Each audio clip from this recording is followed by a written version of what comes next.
That's why mas maganda yung percentages niya. I was looking at their stats and comparing it to season 99. Parang siya yung may uptick talaga sa performance. Ngayon ko lang siya mapapanood ng live. Mas condition siya ngayon, ha? Pati yung yung thighs, may cuts. Oo, hindi nakikita mo eh. Kasi when it comes to volleyball players, very important na protektahan nila yung balikat nila. Makikita mo agad dun sa traps eh. If they're really putting in the work, traps at saka yung likod ng balikat. Kaya lang, they gave up an early ace there.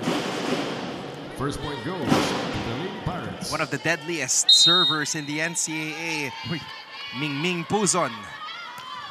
Always starting off the match para dito sa LPU.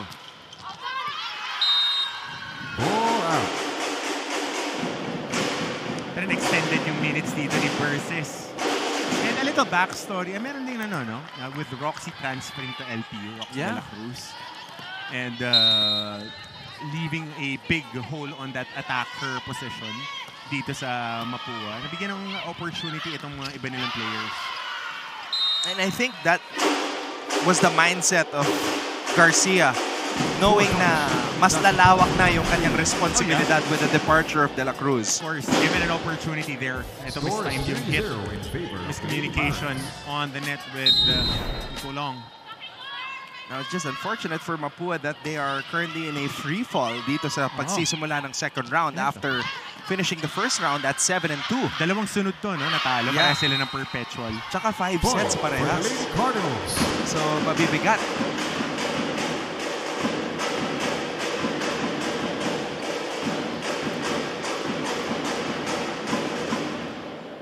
Well, actually, previously 5 sets, but it was the straight sets loss against EAC that was really questionable.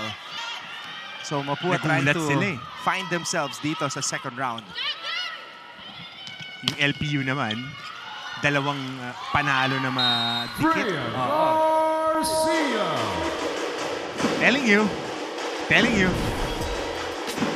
Kita mo yung jump from your freshman year to your sophomore year. Tama, no? Second year ni Frian sa atin with extended minutes. Na yung sophomore jump or slump, mangyayarit mangyayari. And the full swing talaga, grabe. Back row. Straight to the net. Second attack error ni Persis. But now she's given a whole lot more responsibility. Siya yung nagpa-plug in sa next girl up. Dun sa kanilang rotation. Ganyan naman sa college. Everybody will graduate and you have to be ready to step up. Mas napabilis nga lang yung pag-aangat niya doon sa rotation nila.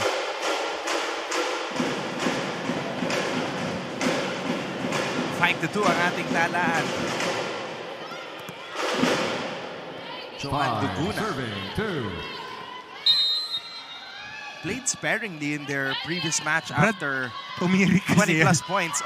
Tumirik yan nung first game nila na second round. Talagang ubos kung ubos. Kaya medyo minasahe rin ni Coach Crom yung minuto niya on a back-to-back. Now serving for the Lady Cardinals, Nicole Ong. One of the top blockers dito sa NCAA. Aliana Ong, Bio. Ready and steady. Another vastly improved player, si Heart Bio.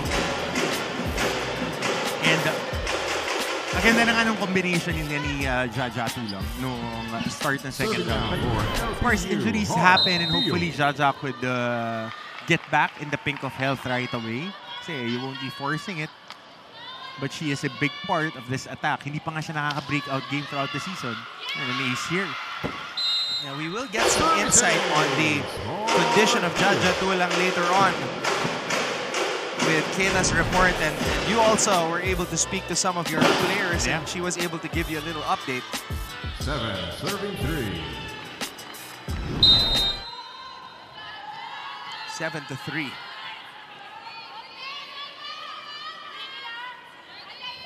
Bio. Too strong. 4 out. So nakikita mo, if I was a pro coach, ito yung mga titignan ko eh. Sam Nolasco, Heart Bio, itong si Nicole Ong. Yung mga matatangkad na pwede mong i-convert to utility hitters, middle blockers. Pero kasi matatangkad eh. Tapos athletic.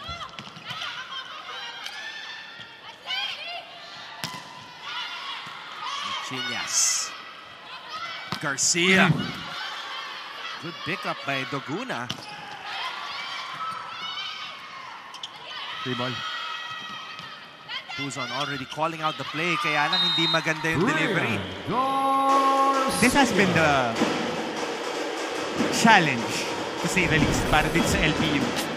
I've covered their first game against the Lady Altas. They have been having trouble controlling that first ball, digging and receiving. Kasi pag nakukuha nila ng maganda, si Puzon, veterano na yan, nakakapagbigay ng magagandang pasa sa kanyang mga kakampi. So if they can't get it to Venice properly, yun yung nagiging problema nila. Yung second, pagka nagagawa na ng paraan ni Ming. Alright, when we come back, Kayla Magna will give us her first report from courtside.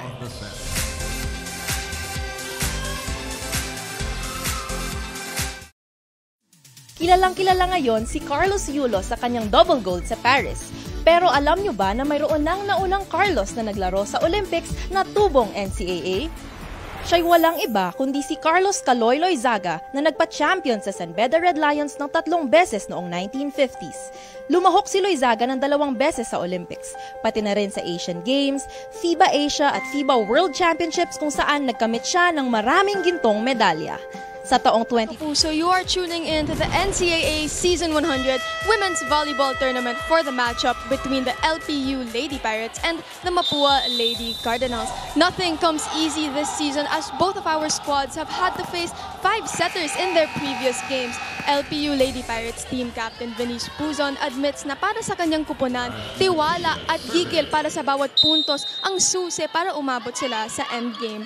With Jaja Tulang still sitting out for today's game, but thankfully her injury is not as bad as expected, there are players ready to step up and perform. On the other hand, Lady Cardinals team captain Tara Manalo believes that consistency is what her team lacks. Despite starting stronger than their opponent, nawawala ang kanilang intensity when it comes to the crucial moments. Will it be another 5-setter for our two teams? We'll find out, but for now, back to you, Anton and Coach Hammer.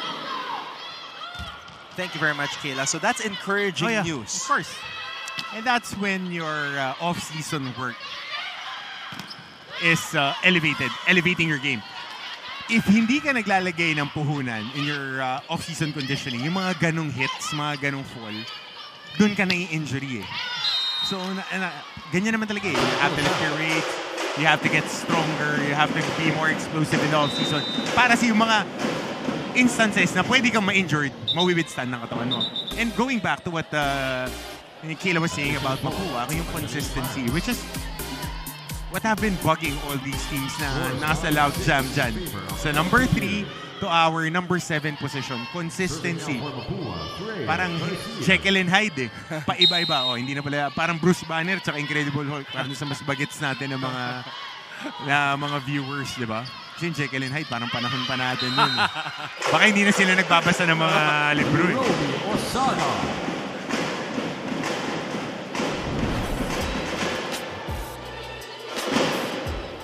And that's one thing then that I like about this team. With Tulang, tapos si Osada coming off the bench.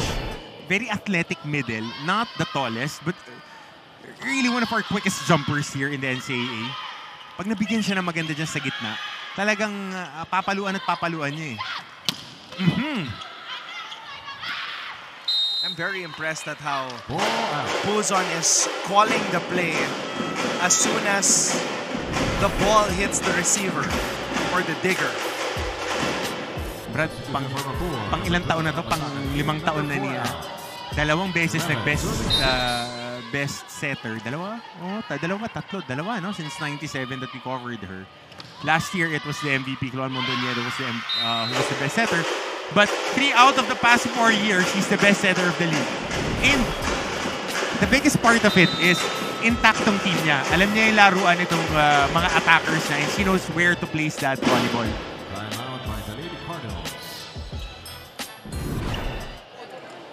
Halos yung buong training natin, duration ng training natin, service receive eh. Eh kami nga coaches, kami na nga nagsiservice receive na nakaangat ngayon. Bakit ngayon wala ngayon? Hindi talaga tayo makakapunos, hindi natin ma-activate yung quick kung wala tayong pasa. Bigyan nyo naman yung sarili yung tiwala para lang mag-receive. Go, kaya pa manalo tayo.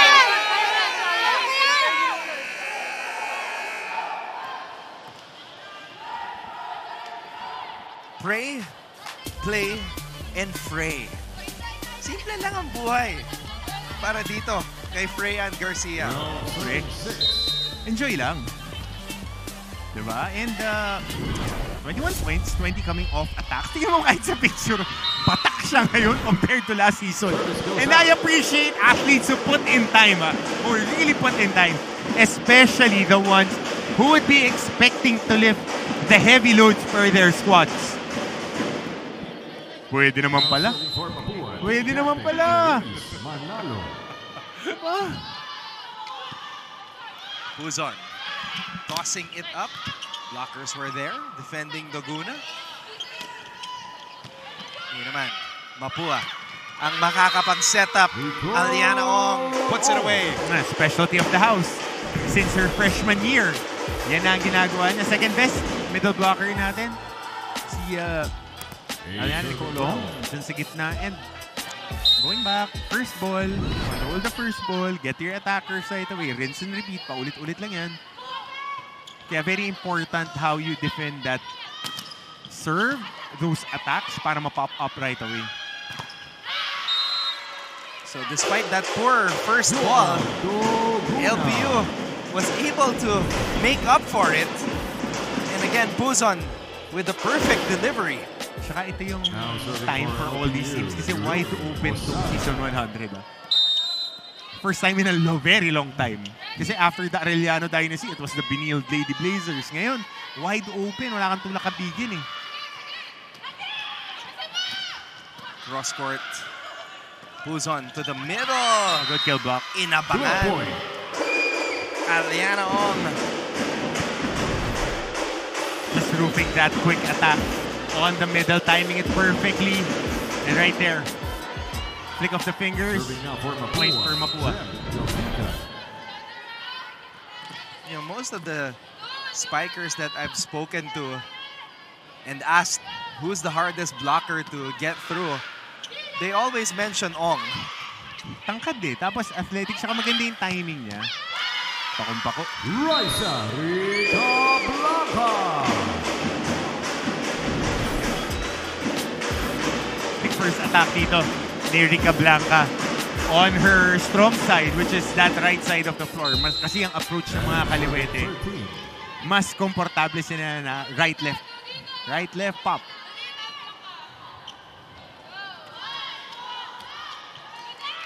Puzon. Yabika having to hustle to set that ball up. Michilias, the rookie, gets a point. Off-speed hit. Yung backline defenders was expecting a power hit. So when she went off-speed, right between two defenders, medyo may hesitation pa dito. Ang tanong, makikita natin. In between two defenders. Ito yung rookie na... Veterano maglaro? Yung vibe, ano eh. Hindi pang rookie eh. Oh. Even keeled eh. Tsaka plugging in for Jaja Tulang. Ayan, Yeah, marunong mag-vary ng hits. Left-handed pa. So, gives you a different wrinkle on your offense. Back row. Raisa on the drop. Balik ang bola sa Mapua. Quick.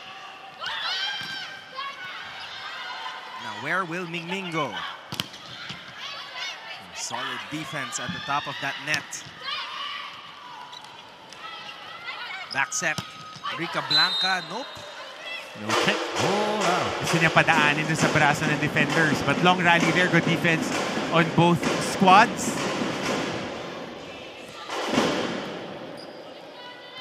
Back to the service line for Puzon. This is the last dance for Mingming Puzon. Dalawa silang graduating players. Her and Jojo Doguna.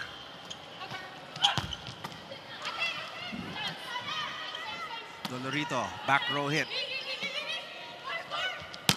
Rica Blanca. A good pop. Long rally. Rica Blanca again. Wow, puto. Napuputo niya eh. Pati Di si Rica pumalakpak Blanca. Inaantay ko pumalakpak pag naputo eh. Good job. Cleaning the floor here. On the defensive side itong LPU. Long rally tayo. I credit that point to the defense of LPU. Tatlo yun na na-save nila, na nanduron na. Ang ganda na ng mga palo, pakung-paku na. But right here, it was Dolorito. Looking like Jack Jonella back in the day. Teammate na rin natin. Timeout of the set. Buti na lang. Walang mamamatay na bola. Wala. 16-10. LPU ahead as we take this break.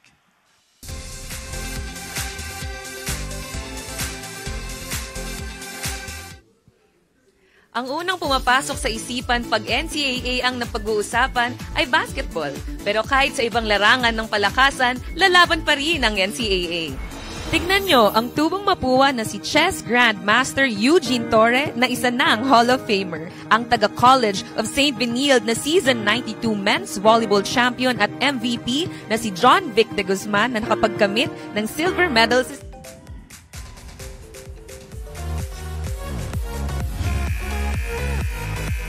Sa buhay, kailangan step by step lang bago sumakses.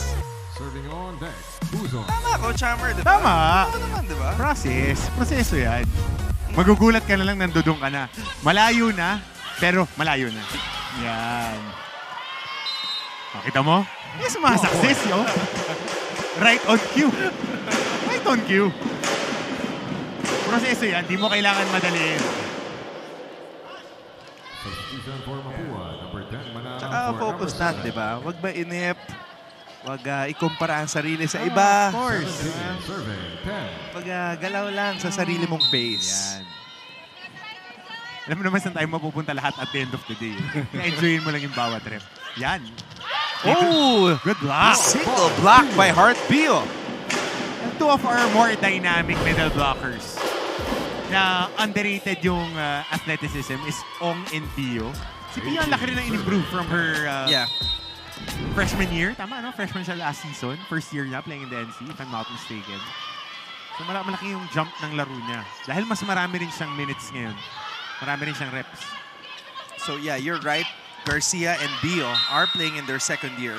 Ashley Buchinas. Papa-timeout na naman si Coach Aing Esteban. Timeout by Mapua.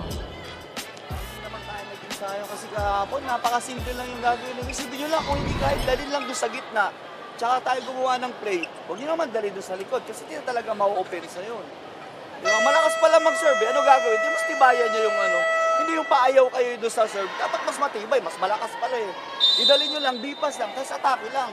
Ganun lang, i-less lang natin yung error natin. Hey, huwag muna tayo mag-isip! Wala! Di ba?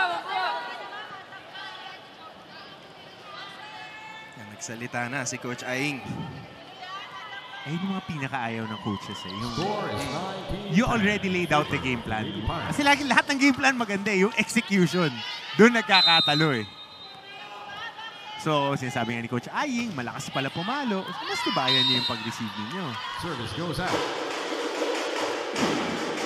The service error here by Puzon. But LPU already establishing a 9-point advantage. So, a lot of ground to cover for Mapua, but they get an ace. Service ace, Nadine Perez.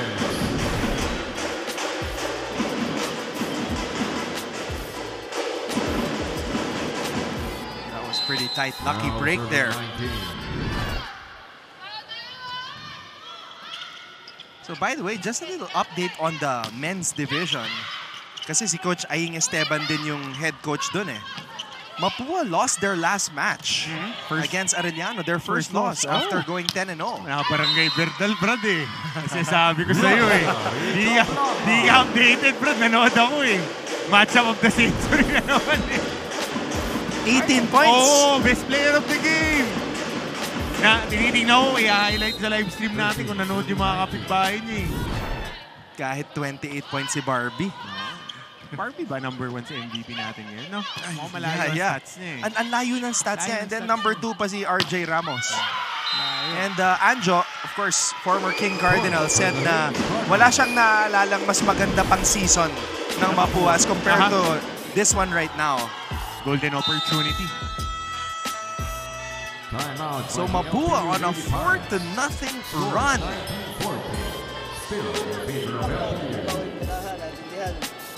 Gets, kailangan dumikit yan. Kasi yung depensa, kailangan sumag... yung block natin kapitan eh. Jojo pa rin to, di ba? Okay, kuhain mo na to. Yan. Ash, ito ka. Heart, ito ka. Tapos tayo! Endgame!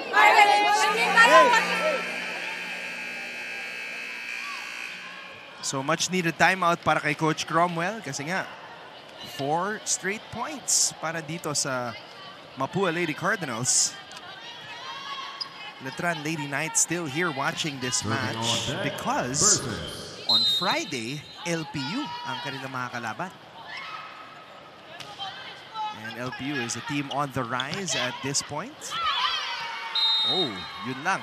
Service ace, Nadine. 5 straight, no? 5-0 run.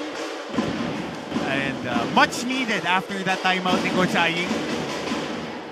Nakadalawang service ace na siya. 15, serving, 19. Saka dati yan yung role niya, diba? Service specialist. Yung sinadine. Yun yung puto, yung pinapalakpakan pagka naiangat.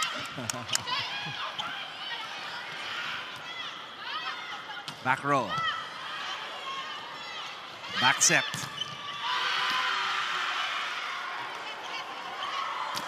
Cross court.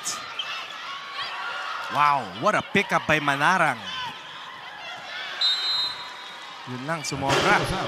But great effort by Mapua. Trying to go cross court on that hit dahil nagsascramble yung depensa ng LPU. A little too much sauce. Kailangan ng LPU yung puntos na yun. Pamatid uhaw. Doguna serving. Great effort by Chai Tambasakan. Service goes out.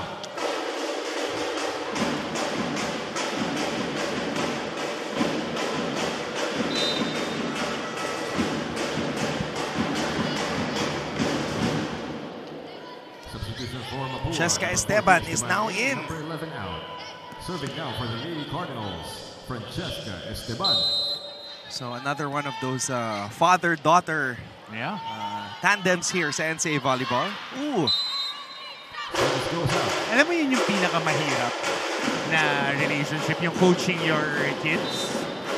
Kasi laging, alam mo yun, double standard and kailangan madodraw mo yung line. Which is, I've been struggling with it with my daughter.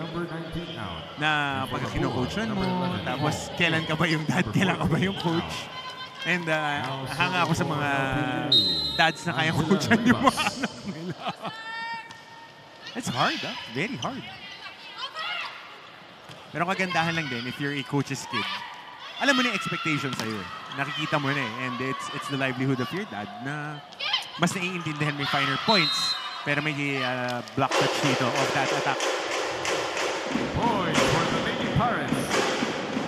So now it is Rivas at the line para sa LPU after this hit by Dolorito. Oh, Rivas! How about that? An ace! Mas solid din itong si Rivas against Perpetual. When she was inserted, she provided 3 quick points. Tapos, nag-run sila na parang 6-0 in the third set. 6 or 5-0, I can't recall. I don't have the exact numbers. Pero positive yung impact niya sa team. And every time she gets in, nagdadala siya ng energy. Marcy Rivas listed as a libero to start the season but now converted into a service specialist. Raisa, cross court. Running attack. Manarang. Down the line, popped up. Puzon tossing it up. And a good placement hit by Dolorito. Hindi pa nga ganun kakargado yung palo. Nauna yung lundag sa talon. Pero, saktong-sakto lang. Just, ayun o. The LPU Lady Pirates are now at Variation set on point. the hit. A deadly combination yung Dolorito at Dugunan. And we've seen it for the past third season na to, na magkasama silang dalawa.